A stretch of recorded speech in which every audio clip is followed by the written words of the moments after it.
여러분 지금까지 살아오시면서 절호의 찬스다 라고 생각하셨던 그런 순간들이 있을 겁니다. 이는 다시 온다는 보장이 없습니다. 너무 좋은 기회이기 때문에 절대 놓쳐서는 안 되는 기회, 이 기회를 절호의 찬스다 이렇게 이야기를 하는 것입니다. 절호의 찬스가 오게 되면 더 생각할 필요가 없을 것 같습니다. 그냥 평소에 생각해오던 말을 그대로 실천하면 될 것 같습니다. 오늘 말씀을 보니까 다윗에게 이런 절호의 찬스가 왔습니다. 여러분 다윗의 입장에서 한번 생각해 보시기 바랍니다. 여러분이 만약 다윗이라면은 사울이라는 인물을 생각할 때 어떤 마음이 드시겠습니까? 간략하게 말씀을 드리자면 안 좋겠죠. 아마 이가 갈리지 않을까 싶습니다. 여러분들도 잘 아시다시피 다윗은 칼을 들어서 사울을 대적한 적이 없습니다. 그럼에도 불구하고 악한 영에게 마음을 내어맡겼던 사울은 시기와 질투에 눈이 멀었습니다. 그래서 다윗을 죽일 기회를 호시탐탐 노리고 있었던 것입니다. 한 사람이 나를 죽일 듯이 미워한다. 이것도 굉장히 좀 꺼림칙한 일입니다. 그런데 한 나라의 왕이 나를 이렇게 미워한다, 죽일 듯이 미워한다 라면은 어떻겠습니까? 그 나라의 군사력을 동원해서 나를 죽이려 들기 때문에 한 나라가 나를 대적하는 것과 마찬가지인 것입니다. 그러니까 얼마나 공포스럽겠습니까? 그런데 다윗이 이런 일을 지금 당하고 있습니다. 본인에게는 아무런 잘못이 없는데도 말입니다. 어제 말씀을 살펴보았다시피 다윗은 블레셋으로부터 약탈을 당했던 그일라 주민들을 구해줬습니다. 이는 이스라엘 민족의 입장에서 볼 때는 매우 큰 공을 세웠던 것이죠.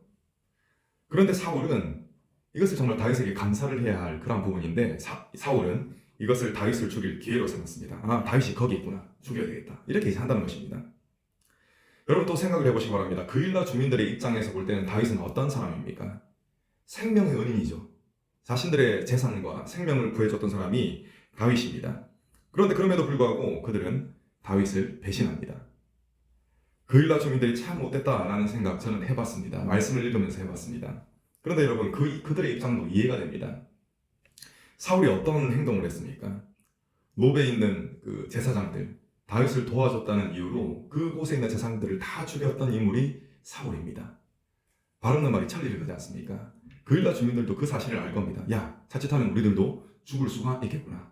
다윗은 분명히 우리 생명의 은인이지만 일단 우리 살고 보자. 이렇게 나왔을 가능성이 높은 것입니다. 그렇기 때문에 그일라 주민들은 다윗으로부터 큰 은혜를 받았음에도 불구하고 배신을 합니다.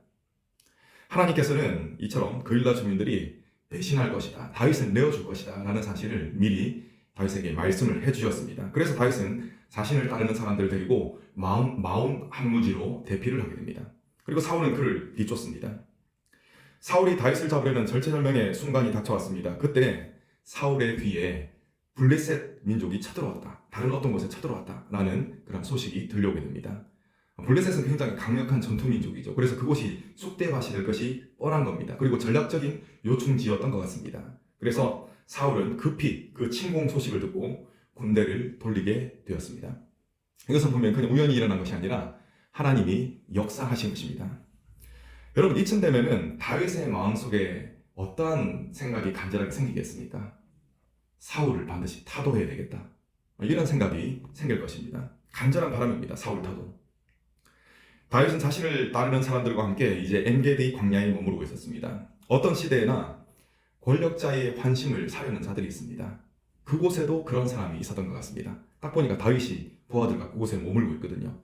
야, 그러니까 내가 이 사실을 사울 왕에게 알려가지고 환심을 사야 되겠다, 이런 사람이 있었다는 것입니다. 그래서 그 사람이 다윗이 엔게디 광야에 머무르고 있다라는 사실을 사울에게 보고를 합니다. 다윗을 제거하는 것, 이것을 간절히 원했던 사울은 이제 부대를 모집합니다. 그런데 어떤 특정 인물을 제거하는 것을 이제 미국 전략에서는 참수 작전이라고 그러거든요. 그러니까 말하자면은 사울은 다윗 참수 부대를 모집을 한 겁니다. 정예 부대 3,000명을 모집을 해가지고 엔게디 광야로 향하게 됩니다. 여러분 그런데 문제가 생겼습니다. 큰 문제는 아니고 사울이 다윗을 죽이기 위해서 그곳에 갔는데 큰일이 보고 싶은 겁니다. 이런 문제가 생겼죠. 그래서 그것을 해결하기 위해서 그 양의 우리 근방에 있는 굴에 들어가게 됩니다. 사울은 자신을 따르는 정예부대가 있지 않습니까? 그래서 별다른 경각심이 없이 그 굴에 들어가서 큰일을 해결하고자 했던 것 같습니다. 여러분들에게도 이런 능력이 다 있을 텐데 사람의 눈은 특별한 능력이 있습니다. 어두운 곳에 가면은 서서히 눈동자가 커집니다. 그러면서 이제 눈에 받아들이는 빛의 양이 많아지거든요. 그래서 어두운 곳에 오래 있다 보면은 어두운 곳에 있는 그런 물체를 알아볼 수가 있게 됩니다. 그리고 반대로 밝은 곳으로 가면은 동공이 작아집니다. 그래서 눈에 들어오는 빛의 양을 줄이게 되는 것이죠. 이러한 이유로 그 당시에 어떤 일이 생겼냐면은 사울은 지금 밝은 밖에서 갑자기 어두운 곳으로 들어갔지 않습니까? 그래서 굴속이 전혀 보이지 않습니다. 그런데 이와는 반대로 다윗과 다윗을 따르는 그 부하들은 어두운 곳에 이미 오래 있었습니다. 그러니까 들어오는 순간 그 인물이 사울이다라는 사실까지 다 알아보게 된 것입니다. 그러니까 이제 안쪽이 이제 난리가 난 것입니다. 물론 소리는 내지 않았겠죠. 사울을 죽여야겠다. 이런 이야기들이 은연중에 이제 오갔을 것입니다. 자, 이때 여러분, 이때를 뭐라고 말할 수가 있냐면 다윗에게 있어서 절호의 찬스다 라고 할 수가 있습니다.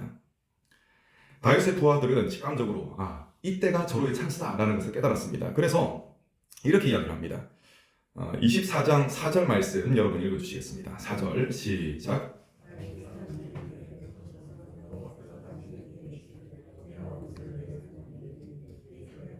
종들은 그에게 행하라 하시더니 이것이 그날 일이니이다. 아멘. 여기까지 읽으시겠습니다.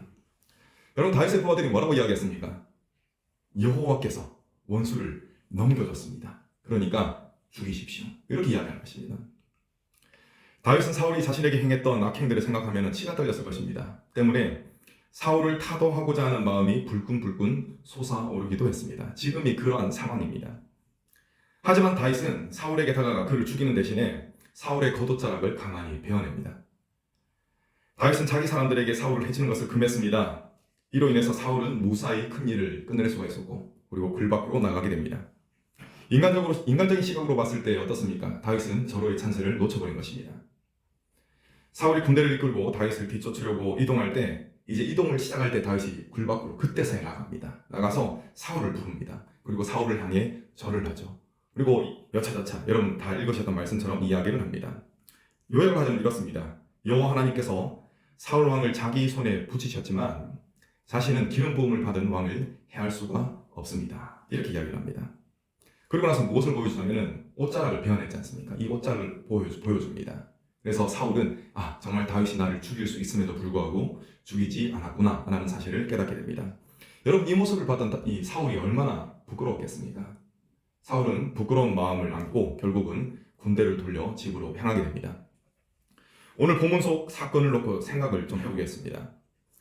사울이 굴에 들어오자 다윗의 부하들이 뭐라고 이야기했습니까? 절호의 찬스입니다 라고 이야기를 했습니다. 그리고 그 뒤에 뭐라고 부연 설명을 하면서 절호의 찬스라고 이야기하냐면은 사울을 죽이는 것이 여호와의 뜻입니다. 여러분 다 읽으셨지 않습니까? 여호와의 뜻이 이 사울을 죽이는 것입니다. 이렇게 이야기를 했습니다. 그런데 다윗은 같은 현실을 두고 다른 이야기를 합니다. 뭐라고 이야기했습니까? 여호와의 기름 부음 받은 자를 치는 것, 그것은 여호와께서 금하시는 일이다. 같은 현상 전혀 다른 그런 해석입니다.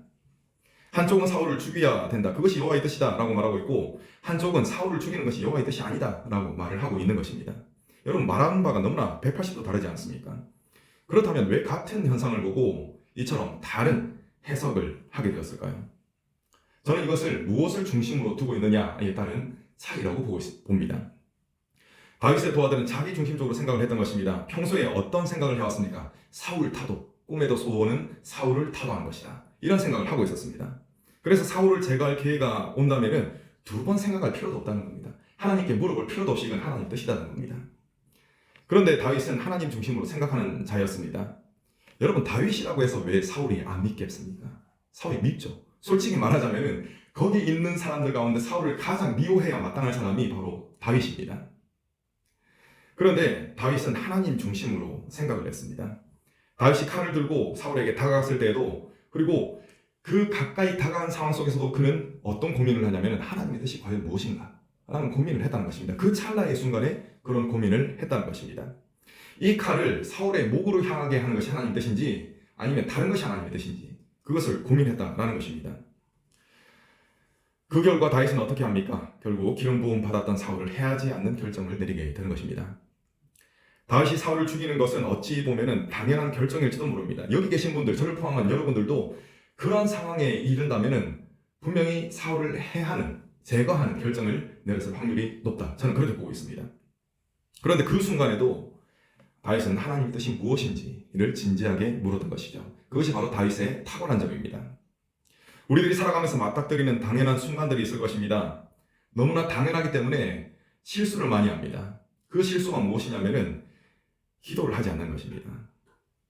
기도하지 않았지만 당연하게 여기기 때문에 뭐라고 생각합니까? 너무나 당연한 것이기 때문에 이것이 하나님의 뜻이다. 이렇게 생각하는 것입니다. 여러분, 이것이 큰 실수로 이어집니다. 사탄이 당연함 속에 함정을 파놓았다라는 사실, 그 사실을 여러분 꼭 기억하시기 바랍니다. 그렇기 때문에 당연한 그 사실 앞에 나는 당연히 이 상황이 오면 이렇게 해야지 라는 그 순간에 여러분 무엇을 해야 되는 것입니까? 그 순간에 오히려 더 기도를 해야 한다는 것입니다. 기도하지 않으면 사탄이 파놓은 함정에 빠질 수밖에 없습니다. 여러분, 기도가 무엇입니까? 내 뜻을 하나님께 관철시키는 것, 그것이 기도가 아니라는 것, 그거 잘 아실 것입니다. 하나님의 뜻이 내 삶 속에 이루어지도록 도와주십시오. 능력을 구하는 것, 하나님의 능력을 구하는 것. 하나님의 뜻이 무엇입니까? 하나님의 뜻을 구하는 것, 그것이 바로 기도라는 것입니다. 여러분, 하나님의 뜻과 하나님의 능력을 구하는 기도를 하시기 바랍니다. 이런 기도를 할 때 하나님의 마음을 시원케 해드릴 수가 있는 것입니다. 여러분, 하나님께서 다윗을 평가하실 때 뭐라고 평가하십니까? 내 마음에 합한 자다, 내 마음을 시원케 하는 자다 라고 평가를 하는 것입니다. 여러분, 다윗이 흠이 없습니까? 아닙니다. 치명적인 흠이 있던 사람입니다. 그렇지만 다윗은 어떠한 행동을 지속했습니까? 기도를 지속했습니다. 실수하고 넘어져도 또 일어나서 하나님 도와주십시오, 제가 부족합니다. 하나님 이때 어떻게 해야 됩니까? 당연한 순간에서도 다윗은 기도를 했다는 것입니다. 그래서 다윗은 넘어졌지만 일어서서 주님께로 나갈 수가 있었습니다. 주님께로 나가는 그 모습, 하나님께서는 그 모습을 보고 마음에 흡족해 하셨다는 것입니다. 여러분, 어떠한 순간, 특별히 당연한 순간이 다가왔을 때 기도를 하심으로써 하나님의 마음을 시원케 해드리시기를 간절히 축원합니다. 기도하겠습니다.